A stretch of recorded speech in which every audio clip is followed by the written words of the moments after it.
नमस्कार दोस्तों, आपके अपने चैनल हमारे संस्कार में आपका बहुत बहुत स्वागत है। राम नाम लड्डू है, गोपाल नाम घी, हरि का नाम मिश्री तू घोल घोल पी। राम नाम लड्डू है, गोपाल नाम घी, हरि का नाम मिश्री तू घोल घोल पी। ओम नमो भगवते वासुदेवाय नमः। हरे कृष्णा, राधे राधे। आज हम आपके लिए बृहस्पतिवार की कथा लेकर आए हैं, जिसे कि गुरुवार के नाम से भी जाना जाता है। अगर आप हमारे चैनल पर नए हैं और अभी तक आपने चैनल को सब्सक्राइब नहीं किया है तो प्लीज़ हमारे चैनल को सब्सक्राइब कर लें, वीडियो को लाइक करें, ज़्यादा से ज़्यादा शेयर करें ताकि यह कथा और लोगों तक भी पहुंच सके, उन्हें भी इसके श्रवण का लाभ मिल सके। बेल आइकन को दबाना ना भूलें ताकि हमारी आने वाली वीडियो की जानकारी नोटिफिकेशन के जरिए आपको मिल जाया करे। आज हम आपके लिए लेकर आए हैं बृहस्पतिवार की कथा। तो चलिए शुरू करते हैं। गुरुवार व्रत पूजा कथा में कई ऐसी बातें बताई गई हैं जिन्हें मनुष्य को ध्यानपूर्वक अपनाना चाहिए। ऐसा कहा जाता है कि जो व्यक्ति श्रद्धा भाव से गुरुवार को भगवान विष्णु की पूजा करता है, गुरुवार व्रत की कथा कहता है, सुनता है या दूसरों को सुनाता है, उसकी गरीबी और कष्ट को भगवान विष्णु दूर कर देते हैं। जीवन में सुख समृद्धि के लिए गुरुवार के दिन सूर्योदय से पहले ही उठें और नित्य कर्म से निवृत्त होकर पीले रंग के वस्त्र पहने। इसके बाद पूरे घर में गंगा जल छिड़कें। इसके बाद पूजा घर में श्री हरि विष्णु की मूर्ति या चित्र स्थापित करें। फिर पीले रंग के गंध, पुष्प और अक्षत चढ़ाएं। इसके बाद चना, गुड़ और मुनक्का चढ़ाकर विधि विधान से पूजन शुरू करें। कथा शुरू करने से पहले भगवान विष्णु के मंत्रों का उच्चारण करें, जो भी आप आसानी से कर सकते हो। ओम नमो भगवते वासुदेवाय या कोई और मंत्र, जितनी भी आपकी श्रद्धा और आपके पास समय हो उसके अनुसार आप कर सकते हैं। पूजा के उपरांत जो आपके कलश में शक्कर मिश्रित जल है उसे केले की जड़ में अर्पित करें। चलिए शुरू करते हैं कथा। प्राचीन समय की बात है। भारतवर्ष में एक राजा राज्य करता था। वह बड़ा प्रतापी और दानी था। वह नित्य गरीबों और ब्राह्मणों की सेवा सहायता किया करता था। वह प्रतिदिन मंदिर में भगवान के दर्शन करने के लिए जाता, लेकिन यह बात उसकी रानी को फूटी आंख भी नहीं सुहाती थी। उसको बिल्कुल भी अच्छी नहीं लगती थी। वह न ही पूजन करती थी और न ही दान करने में उसका मन लगता था। एक दिन राजा शिकार खेलने के लिए वन को गए हुए थे, तो रानी और दासी महल में अकेली थी। उसी समय बृहस्पति देव साधु वेश में राजा के महल में भिक्षा लेने के लिए गए और भिक्षा मांगी, तो रानी ने भिक्षा देने से मना कर दिया। रानी ने अत्यंत कठोर वचन में कहा कि हे साधु महाराज, मैं तो इस दान पुण्य से तंग आ गई हूँ। इस कार्य के लिए मेरे पतिदेव ही बहुत हैं। अब आप ऐसी कुछ कृपा करें, ऐसा मुझे कुछ उपाय बताएं जिससे कि हमारा सारा धन नष्ट हो जाए और मैं आराम से रह सकूं। साधु ने बड़े आश्चर्य से कहा, देवी तुम तो बड़ी अजीब हो। धन और संतान से कौन दुखी होता है? इसकी तो सभी की इच्छा होती है कि उनके पास यह सब हो। पापी भी पुत्र और धन की इच्छा करते हैं। अगर तुम्हारे पास अधिक धन है तो भूखे मनुष्यों को भोजन कराओ, उन प्यासों के लिए प्याऊ लगवाओ, ब्राह्मणों को दान दो, कुआं, तालाब, बावड़ी, बाग, बगीचे आदि का निर्माण करवाओ, मंदिर, पाठशाला, धर्मशाला बनवाकर दान कर दो। निर्धनों की कुंवारी कन्याओं का विवाह कराओ, जिनकी सामर्थ्य नहीं है कि वो अपनी कन्याओं का विवाह कर सकें। इसके साथ ही यज्ञ आदि कर्म करो, अपने धन को शुभ कार्यों में खर्च करो। ऐसा करने से तुम्हारा नाम इहलोक और परलोक में सार्थक होगा एवं स्वर्ग की प्राप्ति होगी। लेकिन रानी पर महाराज के उपदेश का कोई भी प्रभाव नहीं पड़ा। वह फिर तुनक कर बोली, महाराज मुझे ऐसे धन की आवश्यकता नहीं जिसको मैं अन्य लोगों को दान दूं और बांटती फिरूं, जिसको रखने और संभालने में ही मेरा सारा समय नष्ट हो जाए। अब आप ऐसी कुछ कृपा करें कि सारा धन अपने आप ही नष्ट हो जाए और मैं आराम से रह सकूं। तब साधु ने उत्तर दिया, बेटी यदि तुम्हारी ऐसी इच्छा है तो तथास्तु, जैसा मैं तुम्हें बताता हूँ तुम वैसा ही करना। बृहस्पतिवार घर को गोबर से लीपना, अपने बालों को पीली मिट्टी से धोना, राजा से कहना वह बृहस्पतिवार को अपनी दाढ़ी बनवाए, भोजन में मांस मदिरा खाना और कपड़े धोबी के यहाँ धुलने के लिए डालना, अगर धोबी से नहीं धुलवाते हो तो यहीं पर भट्टी चढ़ाकर अपने कपड़े धोना। ऐसा करने से ही 7 बृहस्पतिवार में ही तुम्हारा सारा धन नष्ट हो जाएगा। इतना कहकर वह साधु महाराज वहां से अंतर्ध्यान हो गए। इसके बाद रानी ने वही किया जो साधु ने बताया था। 3 बृहस्पतिवार ही बीते थे कि उसका समस्त धन संपत्ति नष्ट हो गया और भोजन के लिए राजा रानी तरसने लगे। तब एक दिन राजा ने रानी से कहा कि तुम यहीं पर रहो और मैं दूसरे देश में नौकरी करने के लिए चला जाता हूँ, क्योंकि यहाँ पर तो मुझे सभी मनुष्य जानते हैं, इसीलिए मैं कोई भी कार्य नहीं कर सकता। देश चोरी परदेश भीख बराबर है। ऐसा कहकर राजा परदेश चला गया। वहाँ जंगल को जाता और लकड़ी काट कर लाता, शहर में बेचता। इस तरह से अपना जीवन व्यतीत करने लगा। इधर राजा के बिना रानी और दासी बहुत दुखी और उदास रहने लगी। किसी दिन उनको भोजन मिलता और किसी दिन जल पीकर ही वे सो जाती। एक समय जब रानी और दासी को 7 दिन बिना भोजन के रहना पड़ा तो रानी ने अपनी एक दासी से कहा, हे दासी, पास ही के नगर में मेरी बहन रहती है और वो बहुत पैसे वाली है, बड़ी धनवान है। तू ऐसा कर, उसके पास जा और 5 सेर बेझड़ मांग कर ले आ, ताकि कुछ समय के लिए थोड़ा बहुत तो गुजर बसर हो जाए। दासी रानी की बहन के पास गई। उस दिन बृहस्पतिवार था। रानी की बहन उस समय बृहस्पतिवार की कथा सुन रही थी। दासी ने रानी की बहन को अपनी रानी का संदेश दिया, लेकिन रानी की बहन ने कोई उत्तर नहीं दिया। जब दासी को रानी की बहन से कोई उत्तर नहीं मिला तो वह बहुत दुखी हुई और उसे क्रोध भी बहुत आया। दासी ने वापस आकर रानी को सारी बातें बता दी। सुनकर रानी ने कहा कि दासी, इसमें उसका कोई दोष नहीं है। जब बुरे दिन आते हैं तो तब कोई भी सहारा नहीं होता। अच्छे बुरे का पता तो विपत्ति में ही लगता है। जो ईश्वर की इच्छा होगी वही होगा। यह सब हमारे भाग्य का दोष है और हमारे कर्म खराब हैं। यह सब कहकर रानी ने अपने भाग्य को कोसना शुरू कर दिया। उधर रानी की बहन ने सोचा कि मेरी बहन की दासी आई थी, लेकिन मैं उससे नहीं बोली, इससे वह बहुत दुखी हुई होगी। कथा सुनकर और पूजन समाप्त करने के बाद वह अपनी बहन के घर गई और कहने लगी, हे बहन, मैं बृहस्पतिवार का व्रत कर रही थी। तुम्हारी दासी गई, लेकिन जब तक कथा होती है तब तक ना तो उठते हैं और ना ही किसी के साथ बोलते हैं, इसीलिए मैं नहीं बोली। कहो, दासी क्यों गई थी? रानी बड़े दुखित स्वर में बोली, बहन, हमारे घर पर अनाज नहीं था। ऐसा कहते कहते रानी की आंखें भर आई और उसकी आंखों से आंसू झरझर करके गिरने लगे। उसने दासियों समेत 7 दिन तक भूखा रहने की बात भी अपनी बहन को बता दी। इसीलिए मैंने दासी को तुम्हारे पास 5 सेर बेजर अर्थात अनाज लेने के लिए भेजा था। रानी की बहन बोली, बहन देखो, बृहस्पति देव सबकी मनोकामना पूर्ण करते हैं। एक बार देखो, शायद तुम्हारे घर में अनाज रखा हो। पहले तो रानी को विश्वास नहीं हुआ, परंतु बहन के बार बार आग्रह करने पर उसने दासी को अंदर भेज दिया।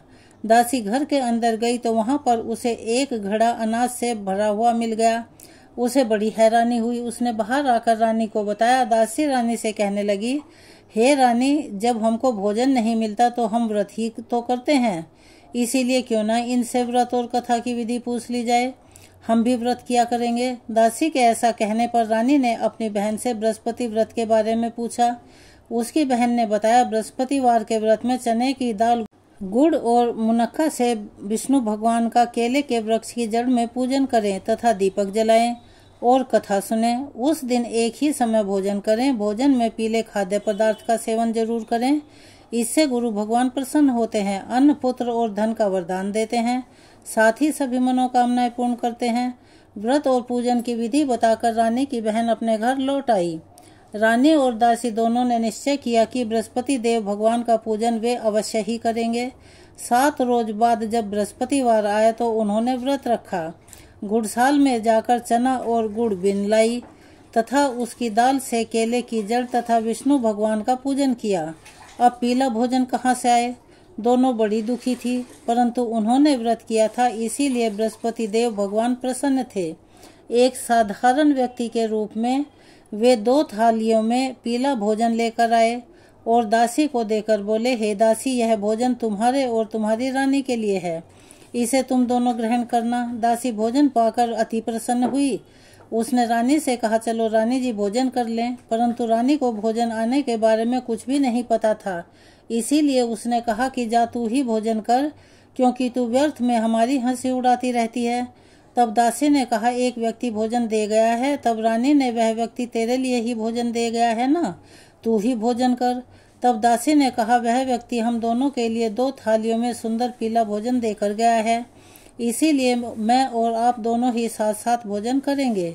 यह सुनकर रानी बहुत प्रसन्न हुई और दोनों ने गुरु भगवान को नमस्कार कर भोजन किया। उसके बाद से वे प्रत्येक बृहस्पतिवार को गुरु भगवान का व्रत और पूजन करने लगी। बृहस्पति भगवान की कृपा से उनके पास धन हो गया, लेकिन रानी फिर पहले की तरह से ही आलस्य करने लगी। तब दासी बोली, देखो रानी, तुम पहले भी इसी प्रकार आलस करती थी, तुम्हें धन के रखने में कष्ट होता था, इस कारण सभी धन नष्ट हो गया। अब गुरु भगवान की कृपा से हमें धन मिला है, तो फिर तुम्हें आलस्य आने लगा।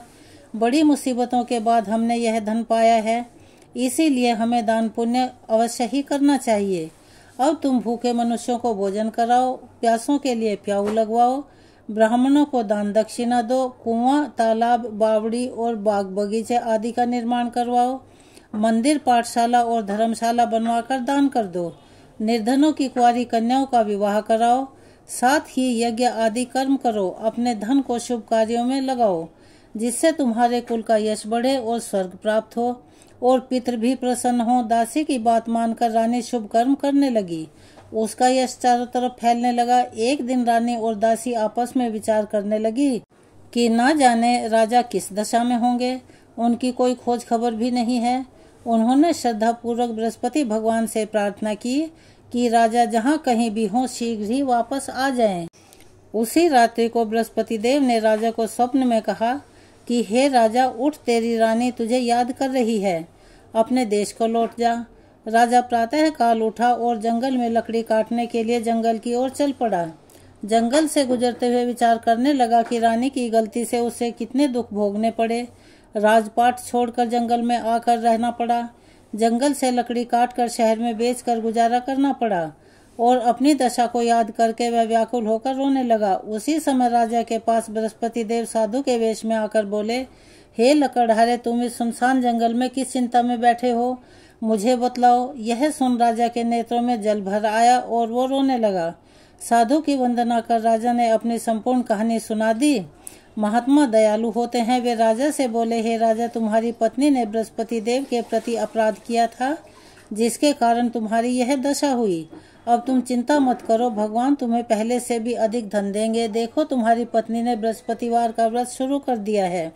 अब तुम भी बृहस्पतिवार के व्रत में चने की दाल, गुड़ और मुनक्का से विष्णु भगवान का केले की वृक्ष की जड़ में पूजन करो तथा दीपक जलाकर कथा सुनो। उस दिन एक ही समय भोजन करना, लेकिन भोजन में पीले खाद्य पदार्थ का सेवन जरूर करना। भगवान तुम्हारी सब कामनाओं को पूर्ण करेंगे।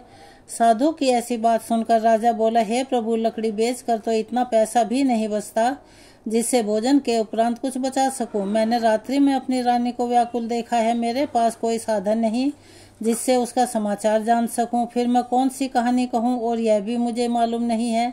साधु ने कहा, हे राजा, मन में बृहस्पति भगवान के पूजन व्रत का निश्चय करो, वे स्वयं तुम्हारे लिए कोई रास्ता बना देंगे। बृहस्पतिवार के दिन तुम रोजाना की तरह लकड़ियां लेकर शहर में जाना। तुम्हें रोज से 2 गुना धन मिलेगा, जिससे तुम भली भांति भोजन कर लोगे तथा बृहस्पति देव की पूजा का सामान भी आ जाएगा। इतना कहकर साधु अंतर्ध्यान हो गए। धीरे धीरे समय व्यतीत होने पर फिर वही बृहस्पतिवार का दिन आया। लकड़हारा जंगल से लकड़ी काटकर किसी शहर में बेचने गया। उसे उस दिन और दिन से अधिक पैसा मिला। राजा ने चना गुड़ आदि लाकर गुरुवार का व्रत किया। उस दिन से उसके सभी क्लेश दूर हुए।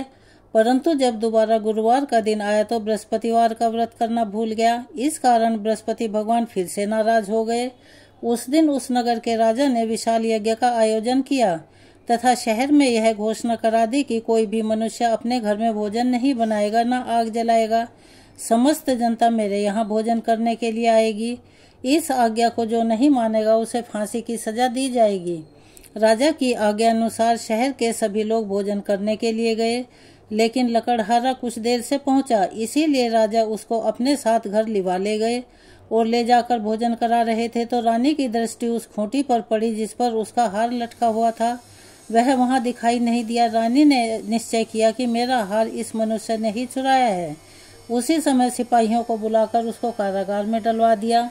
जब लकड़हारा कारागार में पड़ गया और बहुत दुखी होकर विचार करने लगा कि ना जाने कौन से पूर्व जन्म के कर्म से मुझे यह दुख प्राप्त हुआ है, उसी साधु को याद करने लगा जो कि जंगल में मिला था। उसी समय तत्काल बृहस्पति देव साधु के रूप में प्रकट हुए और उसकी दशा को देखकर कहने लगा, रे मूर्ख, तूने बृहस्पति देव की कथा नहीं की, इस कारण तुझे दुख प्राप्त हुआ है। अब चिंता मत कर, बृहस्पतिवार के दिन कारागार के सामने तुझे 4 पैसे पड़े हुए मिलेंगे। उनसे तू बृहस्पति देव की पूजा करना, तेरे सभी कष्ट दूर हो जाएंगे। बृहस्पति के दिन उसे कारागार के दरवाजे पर 4 पैसे पड़े मिले। लकड़हारे ने कथा कही। उसी रात्रि को बृहस्पति देव ने उस नगर के राजा को स्वप्न में कहा, हे राजा, तुमने जिस आदमी को कारागार में बंद किया है वह निर्दोष है, वह राजा है, उसे छोड़ देना। रानी का हार उसी खूंटी पर लटका है। अगर तू ऐसा नहीं करेगा तो मैं तेरे राज्य को नष्ट कर दूंगा। इस तरह रात्रि के स्वप्न को देखकर राजा प्रातःकाल उठा और खूंटी पर हार देखकर लकड़हारे को बुलाकर क्षमा मांगी तथा लकड़हारे को योग्य सुंदर वस्त्र आभूषण देकर विदा कर दिया। बृहस्पति देव की आज्ञा अनुसार लकड़हारा अपने नगर को चल दिया। राजा जब अपने नगर के पास पहुंचा तो उसने बड़ा आश्चर्य से देखा, नगर में पहले से अधिक बाग, तालाब, कुएं तथा बहुत सी धर्मशाला, मंदिर आदि बन गए हैं। राजा ने पूछा, यह किसका बाग है और धर्मशाला है?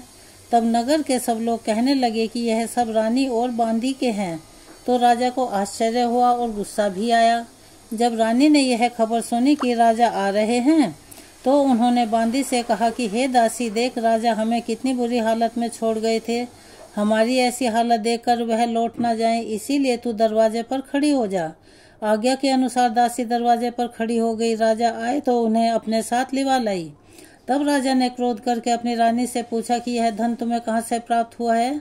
तब उन्होंने कहा, हमें यह सब धन बृहस्पति देव के व्रत के प्रभाव से प्राप्त हुआ है। राजा ने निश्चय किया कि 7 रोज बाद तो सभी बृहस्पति देव की पूजन करते हैं, परंतु मैं प्रतिदिन दिन में 3 बार कहानी तथा रोज व्रत किया करूंगा। अब हर समय राजा के दुपट्टे में चने की दाल बंधी रहती तथा दिन में 3 बार कहानी कहता। एक रोज राजा ने विचार किया कि चलो अपनी बहन के यहाँ हो आए।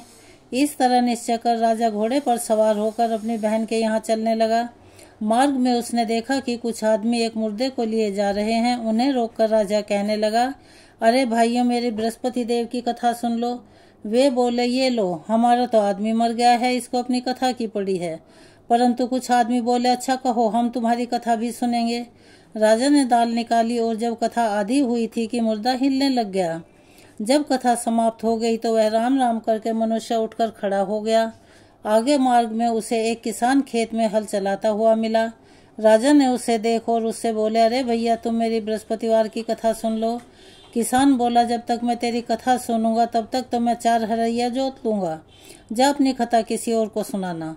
इस तरह राजा आगे चलने लगा। राजा के हटते ही बैल पछाड़ खाकर गिर गए तथा किसान के पेट में बड़ी जोर का दर्द होने लगा। उसकी माँ उस समय रोटी लेकर आई थी।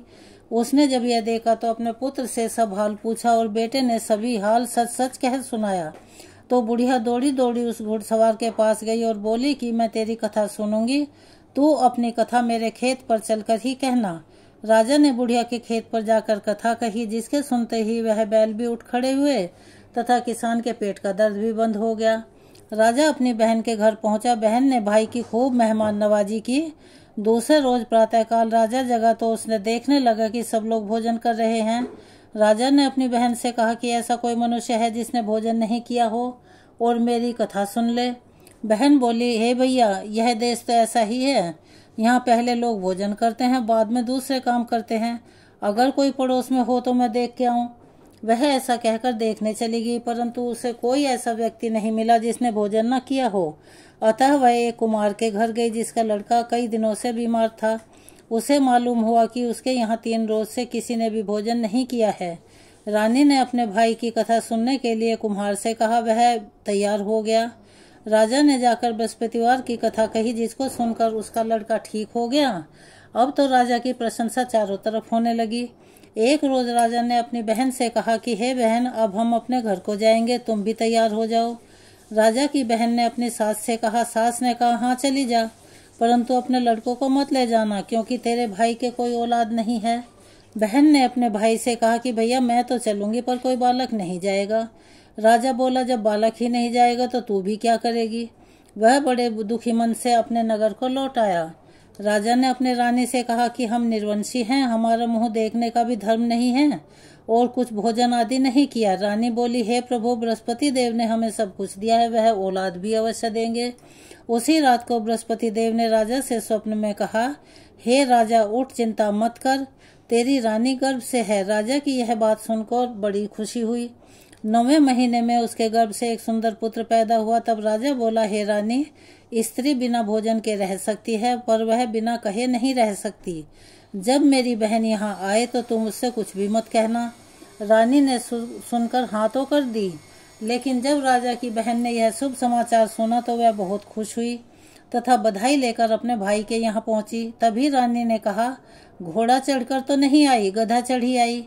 राजा की बहन बोली, भाभी, मैं इस प्रकार न कहती तो तुम्हें औलाद कैसे मिलती। बृहस्पति देव ऐसे ही हैं, जैसी जिसके मन में कामनाएं हैं सभी को पूर्ण करते हैं। जो सद्भावना पूर्वक बृहस्पतिवार का व्रत करता है, कथा पढ़ता है, सुनता है अथवा दूसरों को सुनाता है या कथा सुनकर हुंकारे भरता है, बृहस्पति देव उसकी सभी मनोकामनाएं पूर्ण करते हैं। हे बृहस्पति देव, जैसा आपने उस राजा और बहू को दिया वैसा सबको देना। यह थी बृहस्पतिवार की कथा। आपको कैसी लगी कमेंट्स बॉक्स में अपनी राय अवश्य लिखें। अगर आप हमारे चैनल पर नए हैं और अभी तक आपने चैनल को सब्सक्राइब नहीं किया है तो प्लीज़ हमारे चैनल को सब्सक्राइब कर लें। वीडियो को लाइक करें, ज़्यादा से ज़्यादा शेयर करें ताकि यह कहानी और लोगों तक भी पहुंच सके, उन्हें भी इसका लाभ प्राप्त हो सके। बेल आइकन को दबाना ना भूलें ताकि हमारी आगे आने वाली वीडियो की जानकारी नोटिफिकेशन के जरिए आपको मिल जाया करे। अपना सहयोग और प्यार हमें ऐसे ही देते रहें। कमेंट्स बॉक्स में ओम नमो भगवते वासुदेवाय नमः, बृहस्पति भगवान की जय हो, हर हर महादेव लिखना ना भूलें। धन्यवाद।